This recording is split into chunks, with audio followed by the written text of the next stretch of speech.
Asymmetrical balance is a very challenging aspect to do when it comes to multiplayer design. And when it works, it can lead to some of the most amazing and innovative multiplayer experiences around. However, it's something that is incredibly hard to do, and when it fails, it usually fails in a spectacular way, and why most multiplayer game developers stick with symmetrical balance to some extent. But for today's critical thought, we're going to talk a little bit more about the challenges when it comes to balancing something when everything is not supposed to be equal. So to begin with, as always, to summarize, when we talk about balance like this, there's always two sides of the coin. You have symmetrical balance and asymmetrical. Symmetrical simply means that both players, teams, whatever, are dealing with the exact same conditions. So traditional sports are probably the best known example of this. Competitive fighters when both players are playing the same character. And basically what this means is that player A has all the same tactics and options available to them as player B. Now, what we see that's far more interesting is asymmetrical balance. This is when both players will not have exactly the same tools and tactics as the other team or group. And it's about trying to figure out how to use my advantages to get around yours, and how to avoid my disadvantages. Now, even with that said though, we could really split asymmetrical design into two distinct categories. You have minor, you have kind of like the minor side of it. This is when we're dealing with two players or teams both making use of the same gameplay loop or the same foundation, but again, picking and choosing different tactics to either exploit or not have access to. So, CCG design is a good example. The various characters in a fighting game is probably a really big example. MOBAs, strategy games, etc., etc. Again, both players are doing or having the same goal: beat the other team, get more card draw, whatever. But by choosing this, I have access to tactics X, Y, and Z. But because you chose this option, you have tactics A, B, and C. Now, full-on asymmetrical design is when you are metaphorically designing two different games. As in, this group is playing the game this way, this group is doing an entirely different thing, and will usually make use of completely different UIs and game mechanics. That's the more interesting point, and I know right now, a few of you watching this want me to talk more about minor asymmetrical balance, such as in CCGs and strategy games. That's too big for this piece, despite the minor tag.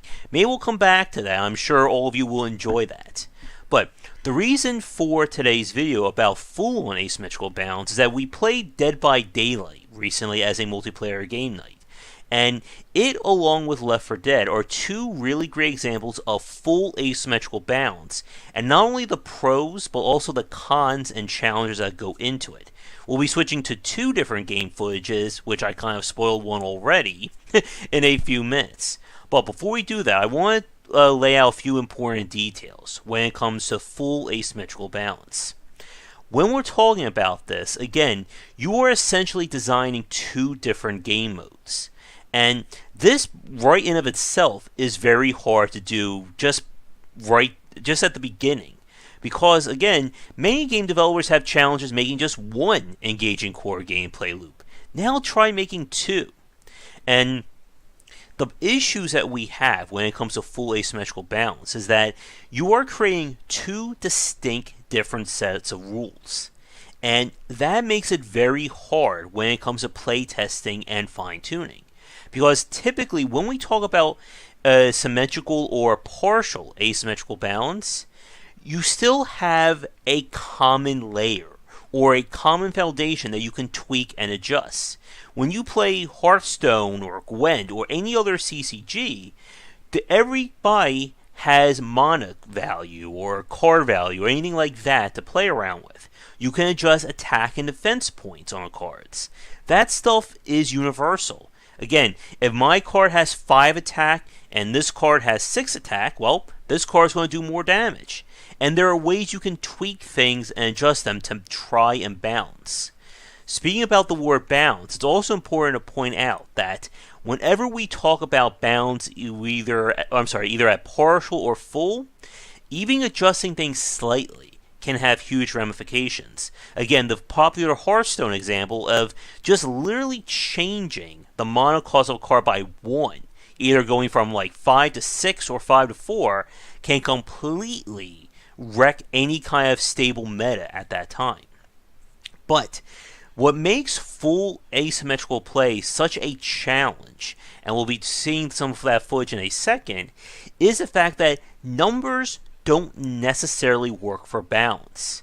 And I know that doesn't make much sense just by saying that, but the thing is, when we're talking about full-on asymmetrical design, we're talking about players and teams having completely different sets of toolboxes in terms of how they'll be able to react and perform their tasks. So it's kind of like saying, aha, my shotgun got buff, I do 15 more DPS. Oh yeah? Well, I absorb shadows into my being and summon monsters from the void to go out and do my bidding. Yeah, 15 points of DPS can really be balanced against that. But it's time to switch to our game footage, and we're going to be looking at 2 games. Again, one I've already said that goes into full asymmetrical balance, and why it's very tough to balance, not only in terms of a meta, but also in terms of skill levels as well. So, the first one we're going to be switching to, if you're a longtime fan of Game Wisdom, you know what's about to happen. But first, a quick thank you to our Patreon backers. Thank you to our Patreon backers, and if you'd like to continue this discussion on game design, check out our Discord channel, linked down below. Left 4 Dead is one of my all-time favorite games, and made into my 20 Essential Games to Study book, thanks to its combination of asymmetrical balance and its focus on cooperative gameplay. Now, if you haven't played the series before, as a quick primer, you and 3 friends are trying to survive the zombie apocalypse. The game will dynamically spawn in hordes to go against you, as well as enemies called the Special Infected. They are characters who have special abilities, and they're all designed around separating and displacing the group in order to then take them out. Now, with Left 4 Dead, in terms of its asymmetrical balance, you really see that in the versus mode, when you have one team of survivors going up against one team of Special Infected. Now, what made Left 4 Dead such an interesting game, and also a nightmare in terms of balance, was how the 2 team dynamics worked when you had different groups of people of varying skill levels. And this is an important point when it comes to balancing full asymmetrical design. And that is just what kind of advantage, or how strong is a good team versus a weak team.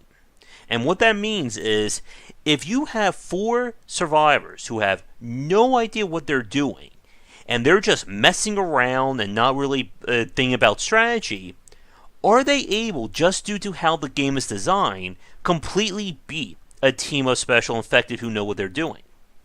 With the original design of Left 4 Dead 1, Valve put in, Turtle Rock at the time, designed the Special Infected of Smoker, Hunter, Boomer, and the Tank, to each one be a way of knocking out, or again, messing with a single player.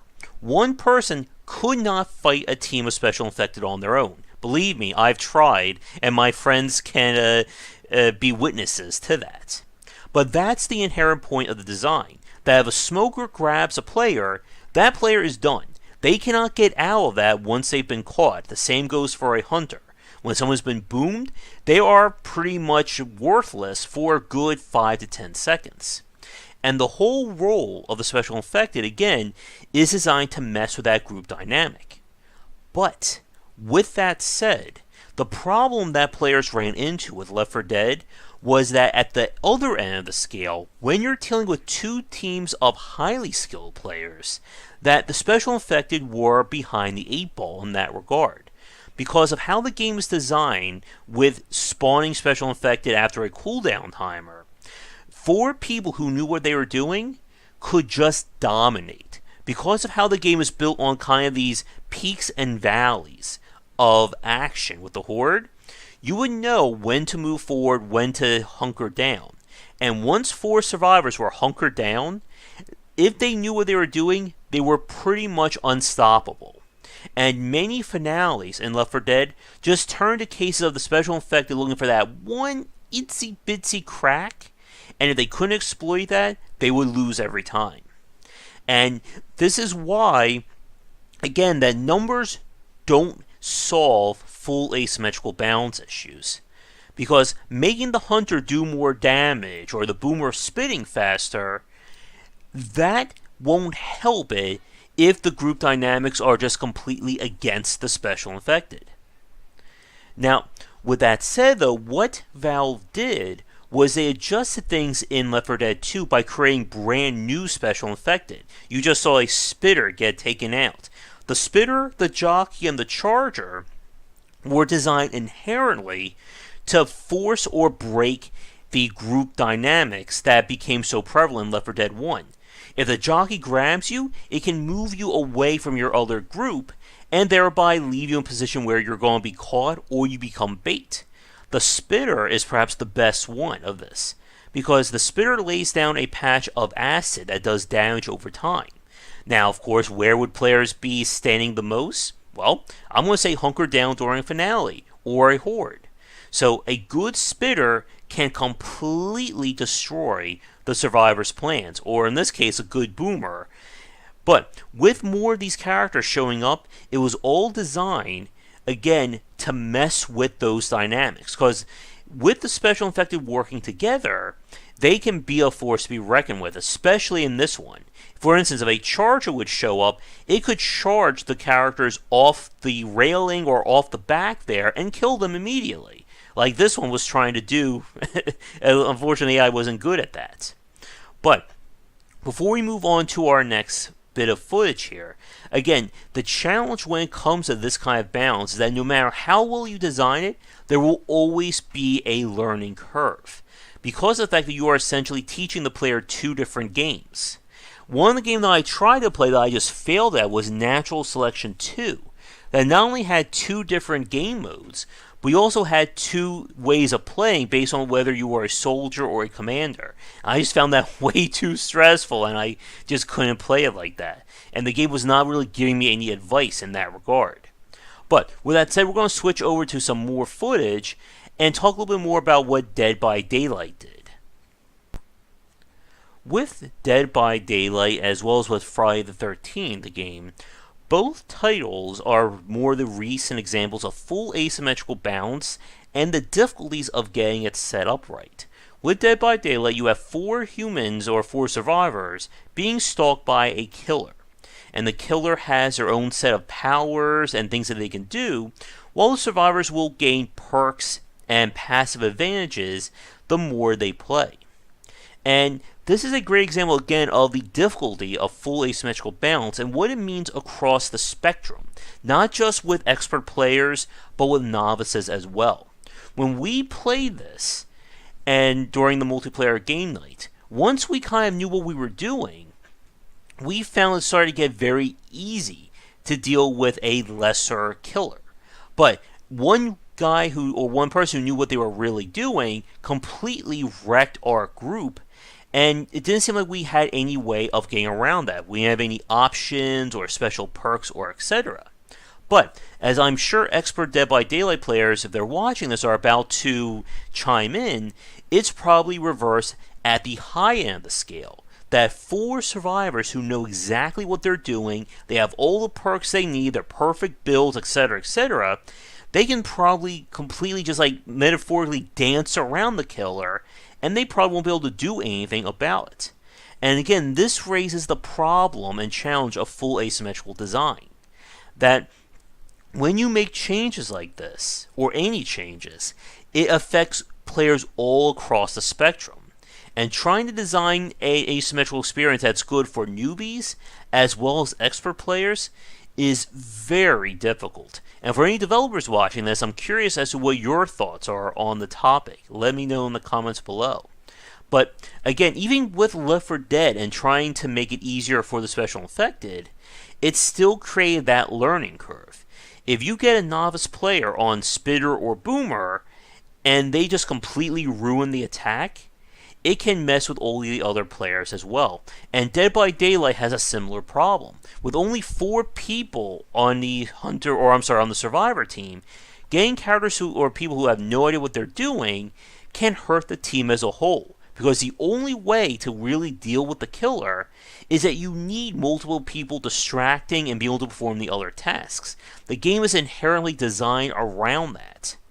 They recently added in a kind of like a escape tunnel that unlocks when there's only one person alive, which I've seen people complain about on the forums. But again, you're either not having enough options to survive, or you are just completely dominating, whether you are a survivor or the killer. And like I said, the issues when it comes to this cannot be solved by numbers alone. You have to look at playtesting, you have to look at tactics and how people are going through your game. Again, it comes down to how much skill really factors in. If I am the best damn killer in your game, and I know I have complete mastery over Dead by Daylight, can 4 survivors who have no idea what they're doing completely beat me? But on the other hand, if I'm a team of 4 players and we have the perfect balance and the perfect way to do everything, does the killer have a way of winning? Can they survive? Or, I'm sorry, can they kill and do their job? Because if it's just not possible based on the skill levels, then things have to be balanced. And this is typically why games that do have progression or persistent elements may have some form of matchmaking. You don't want a super high level player going up against a team of newbies, because that's not going to be fun for anyone involved. The killers is going to get bored dealing with these guys, and the newbies are going to feel like the game just punishes them right away and they're not going to stick around. And it's just a very tricky matter all the way. With that said, we're going to wrap things up here. For the people watching this, are there any other great examples of asymmetrical design that we didn't cover? Because I'm always looking for more. They're great for multiplayer game nights as well. Let me know in the comments, but otherwise, come back for daily discussions on game design here and on Game Wisdom, where we examine the art and science of games. And we'll hopefully be able to do more multiplayer game nights in the future. But until next time, take care. If you're looking for another book about game design, be sure to check out my first title, 20 Essential Games to Study, out now. Thanks for watching the video. If you enjoyed things, be sure to do all the liking and subscribing that the kids are doing these days. Check out our Discord channel link down below where we hang out and chat game design, and come back later tonight for our regular streamings. But that's it, and tune in for more great content here and on Game Wisdom, where we examine the art and science of games.